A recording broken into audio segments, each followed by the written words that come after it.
Bogomil K. Baranowski, Outsmarting the Crowd, a value investor's guide to starting, building, and keeping a family fortune. There are countless books out there dishing up tips on how to become a successful investor. And the basic message of all these books is, buy low, sell high, the buzzword of investing. But do you actually understand what it means? 1. To own stock is to own part of a business in exchange for funding its operations. So, you're ready to start investing in the stock market?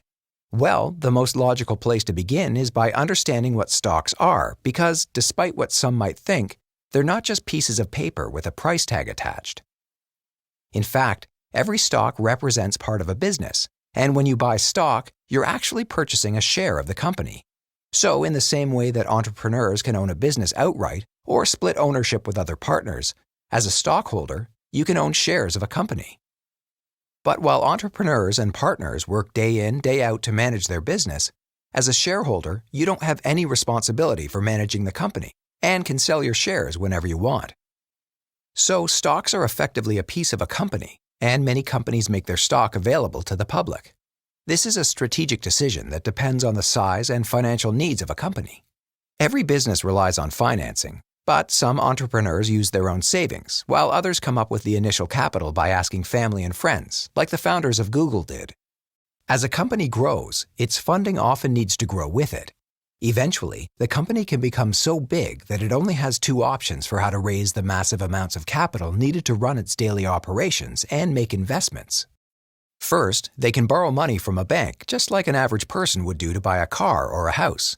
Naturally, this money, along with the interest it accumulates, needs to be repaid.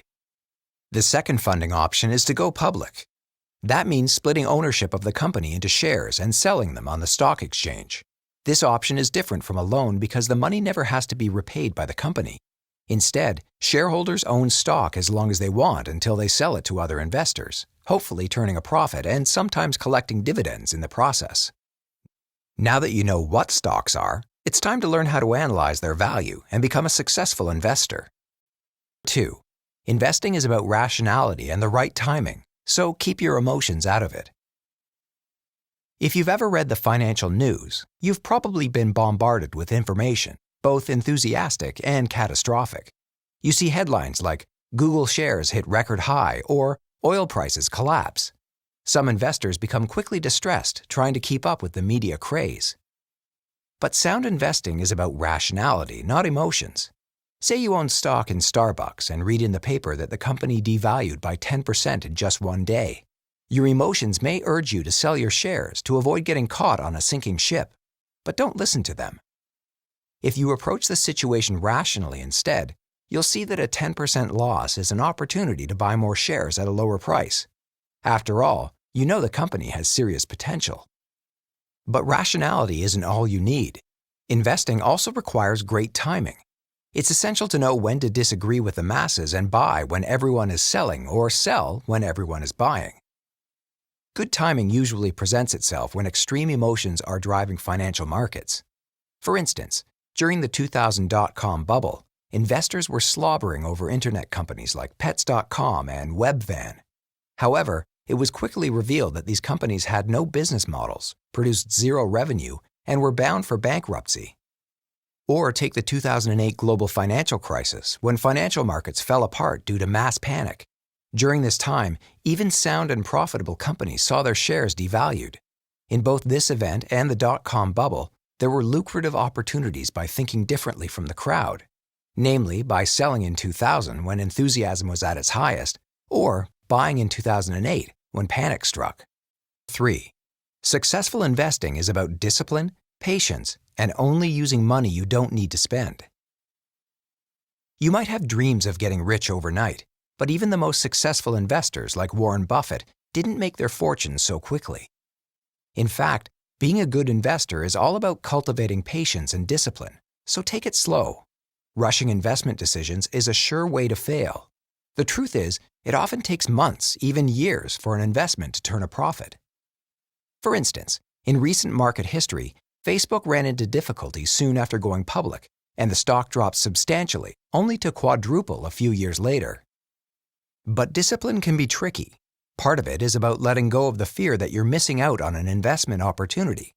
For example, if markets rose by 20% this year and you fail to invest, you might feel like you missed out. Such feelings are natural, but in reality, there are so many publicly traded stocks that financial markets are virtually infinite spheres of opportunities. In fact, financial experts often compare missing an opportunity on the stock market to missing a train. Another one is sure to come. Finally, discipline also means not gambling with money you might need. Fear, which can drive people to make irrational choices, is the investor's worst enemy.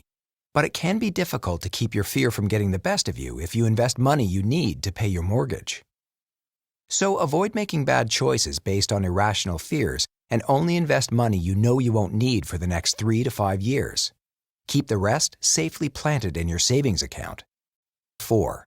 Know your areas of expertise and deepen your knowledge continually. Knowing when to break from the crowd is essential to good investing, and the most effective way to outsmart other investors is to build up your knowledge every day. But before you do that, you'll need to know where your investing competencies lie. Warren Buffett, one of the most successful investors on Wall Street, often cites the concept of a circle of competence. The idea is that it pays to know what you're good at and to stick to it. Let's say you know a lot about pharmaceutical companies. Your knowledge gives you an investment advantage in this field. But you might also be drawn to stocks in industries you barely know anything about. It's important to avoid these and invest in what you know. And remember, over time your circle of competence can grow if you keep learning about new investment opportunities and other industries. In fact, continued learning will give you a profound advantage in investing. It's pretty simple, really. Knowledge gives you an edge because most people don't have it. The Pew Research Center's report on reading shed light on this phenomenon. It found that 23% of Americans didn't read a single book in all of 2014. Compare this number to just 8% in 1978.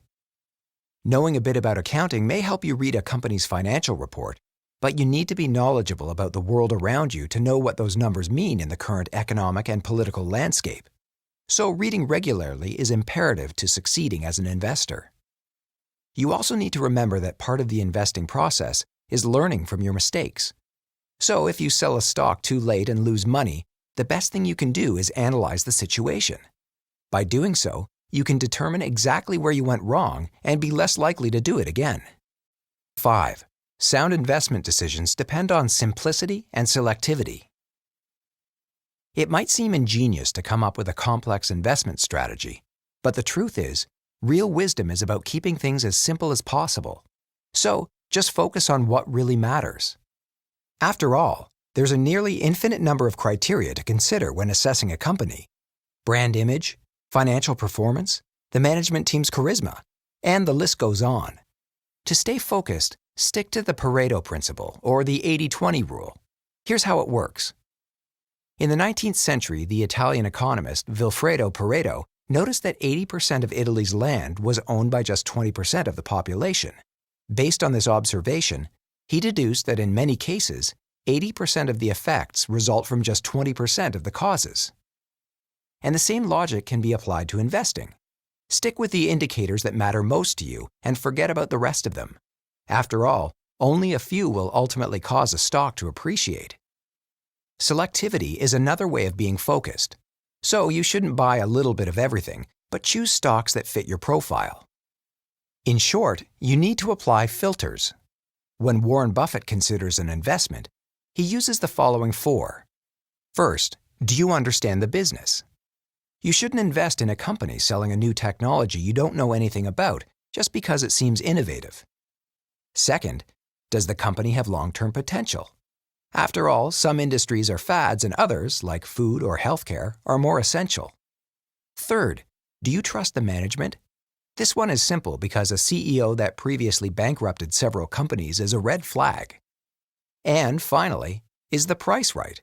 In other words, if you think the stock is overpriced, move on and look for another opportunity. 6. Carefully choose stocks in competitive companies that anticipate change. There are literally thousands of companies whose stocks are traded on the market. To separate the winners from the losers, investors need to know how to ask the right questions. When looking at a stock, it's best to act like a 5-year-old and never stop asking questions such as, why do people like or need the company in their lives?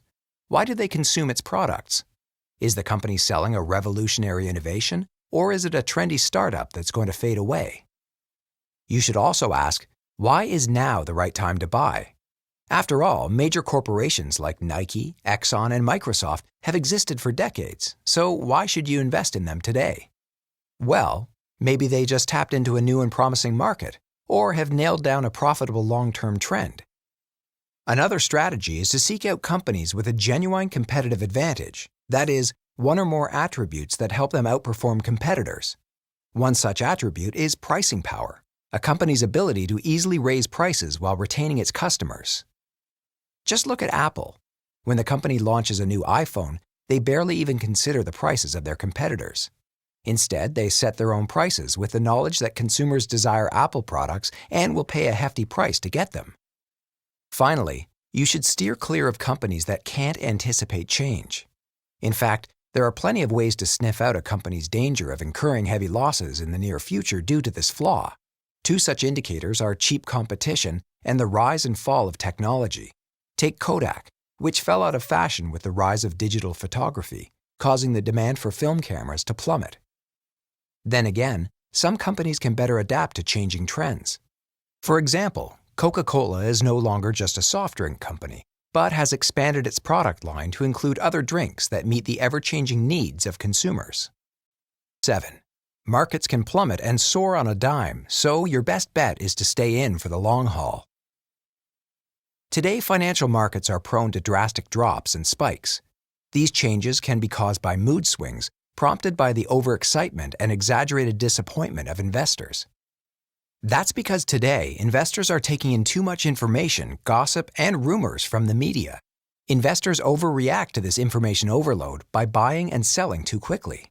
As a result, investors today hold on to their stocks for exceedingly short periods of time. For instance, in the 1960s, people held stocks for an average of 8 years. Today, people will generally sell them after just 6 months. This rapid buying and selling also fuels the drastic fluctuations of financial markets. So, keeping your cool is key, and you shouldn't pay attention to daily fluctuations in stock prices. Say you just invested a lot of money in stocks. You might be tempted to check the price movements of your stocks on a daily basis. But it's rare that prices go up every day, and even small decreases could frustrate you, causing you to sell too soon. Instead of checking prices on a monthly or even yearly basis, you should give the companies you're invested in the time they need to implement business strategies and grow in the long term.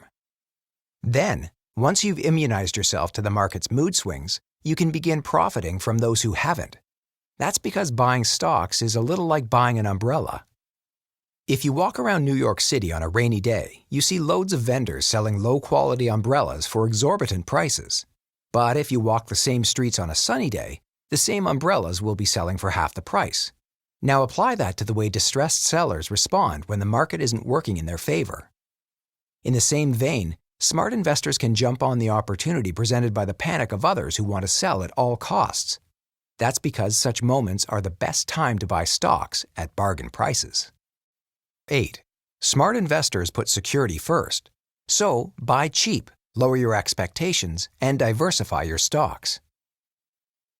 Investing might seem like it's all about making more money, but the truth is, good investors make it their priority not to lose money. The best way to do this is to buy cheap. When you buy a high-priced stock, you expose yourself to potentially huge losses if the price plummets. Obviously, this damage is reduced if you go with cheap stocks. Imagine stocks as students. There are reliable, straight-A students, which are analogous to your expensive stocks, and everyone knows that they are great. Then there are good students who have temporary problems. These are your cheap but valuable stocks. Maybe they were absent a few times or failed a test. Still, these stocks have massive potential because their imperfections make them much cheaper than their real value. So, buying cheap is key, but it's also important to remain conservative with your expectations. That's because you can't predict the future and shouldn't bother trying. Instead of hoping for the best possible outcome, you should strategically construct scenarios that don't rely on a company defying all odds. That requires being realistic and determining whether a company can turn healthy profits even in imperfect conditions. Just take Tesla. Some speculators might bet on the company's next car being a huge success, but a wise investor would only buy shares of the company if the company has a plan to build a healthy business based on modest but long-lasting success. And finally, when embarking on your investment journey, be sure to diversify your stocks. After all, the less experienced you are, the less you'll know about the specifics of any given sector. Therefore, the greater the diversification, the smaller the impact if one of your stocks crashes because the rest of your portfolio can curb the damage. For instance, if you invest solely in banks, your entire portfolio will crumble in the event of a banking crisis. The book's key insight is that if you're new to investing, you might think that the stock market is a way to get rich overnight. But the truth is that investing is about patience, discipline, and rationality.